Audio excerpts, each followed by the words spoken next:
We weren't supposed to find anything alive. That's the first thing you need to understand.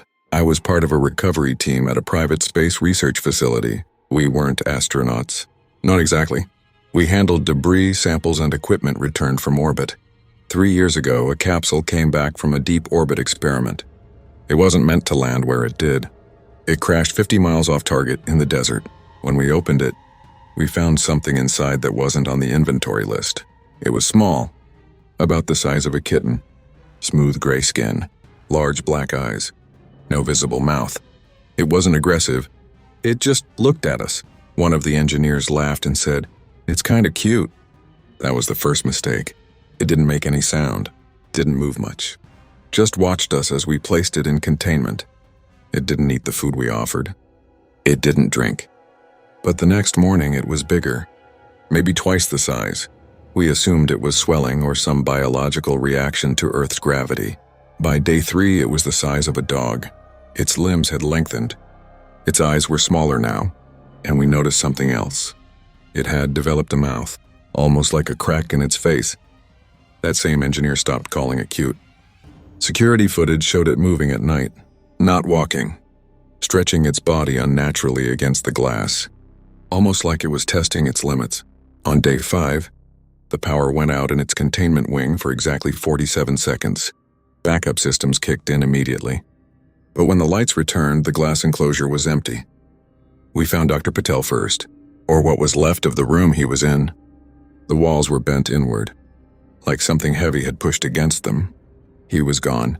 No blood. No signs of struggle. Just his ID badge on the floor. Security footage from that hallway showed nothing, except a shadow, stretching along the ceiling, moving too smoothly to belong to a human. We initiated lockdown. 5 of us remained in the building. We split up to secure the exits. That was the second mistake. I heard screaming over the comms, then static, then silence. Whatever it had become, it wasn't small anymore. We saw it once, through the emergency lights. It had grown tall enough that its back scraped the ceiling. Its limbs were long and jointed wrong. Its head tilted sideways as it moved, like it was studying us, learning. It didn't rush. It didn't chase. It just appeared where someone was alone, and then they were gone. One by one, the last 2 of us barricaded ourselves in the observation room. We watched the security monitors flicker, and then we saw it clearly, standing in the center of the main corridor, at least 9 feet tall now, its skin darker, thicker, its mouth fully formed. Smiling, but not at us, at the cameras. It knew we were watching. Then it did something I'll never forget. It looked up, directly into the ceiling camera, and mimicked Dr. Patel's voice perfectly. "Open the door." My partner panicked. He said it couldn't speak before.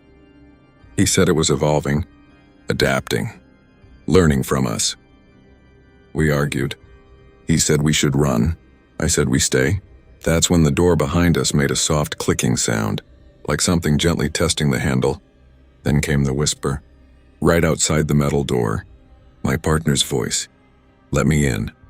But he was standing next to me. We both heard it. Then another voice.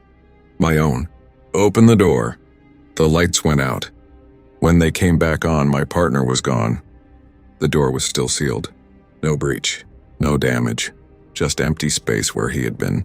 And something written on the glass in condensation. A single word. Grow. I don't know how I survived. Search teams found me 2 days later, curled under the desk. Alone. They said the building was empty. No signs of forced exits. No bodies. No creature. Just damaged walls and disabled cameras. The official report called it a containment malfunction. Electrical fire. Structural collapse. But before they shut the facility down, they reviewed the final camera footage. The last recording shows the main corridor. Empty. Silent. Then something moves past the camera. Too large to fit in frame. And just before the footage cuts, you can hear a voice. Soft and childlike. Cute.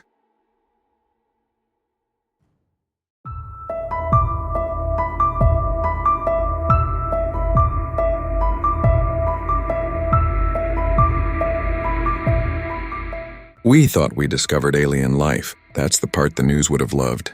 But that's not what happened.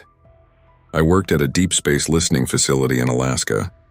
Our job was to monitor radio signals from distant galaxies and filter out background noise. Most nights were static.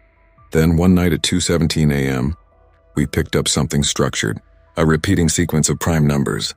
2, 3, 5, 7, 11. Clear, intentional. We were ecstatic. Intelligent life. Except the signal wasn't coming from deep space. It was coming from inside our solar system. And it wasn't drifting. It was adjusting its position. Like it was moving into alignment. By the second night, it stopped counting. Instead, it began replaying fragments of our own broadcasts back to us. Old news clips, military signals, children laughing. It stitched them together in strange ways, like it was learning our language. On the third night, we responded. We transmitted a simple mathematical pattern. It answered within seconds. That's when we realized something terrifying. It wasn't just communicating. It was thinking faster than we were.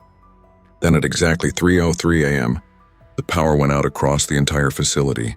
Backup generators failed, and in that darkness, the radio speakers turned on. We expected static. Instead, we heard breathing, close to the microphone. But no one was in the transmission room. One of our techs checked the external sky feed. He froze. He said there was something wrong with the stars, a patch of sky where nothing existed. Not black, just missing, like something enormous was blocking the universe behind it. The power returned on its own, and the signal came back. But this time it wasn't numbers. It was a voice. Not distorted, not alien, human. It sounded exactly like me. Perfect tone, perfect pacing. It said, "You are ready." The government shut us down the next morning. Equipment failure, they said. But here's what they didn't tell the public. The signal didn't stop when we powered down. It spread. Shortwave radios picked it up first, then satellites, then cell towers, always faint, always listening. And people started reporting the same dream, standing outside at night, looking up, realizing the stars weren't stars. They were openings, like something enormous was on the other side, watching through them. 3 weeks later, astronomers quietly confirmed something impossible. The cosmic background radiation, the oldest light in the universe, had changed. Very slightly, it now contained the same prime sequence we received that first night, which means it wasn't approaching Earth. It never was. It's woven into the fabric of space itself, older than our planet, older than our sun, and we didn't discover it. We triggered it. Every night now, at exactly 2:17 a.m., all signals on my phone drop for 11 seconds. During those 11 seconds, I hear breathing behind me. And last night, for the first time, it whispered my name.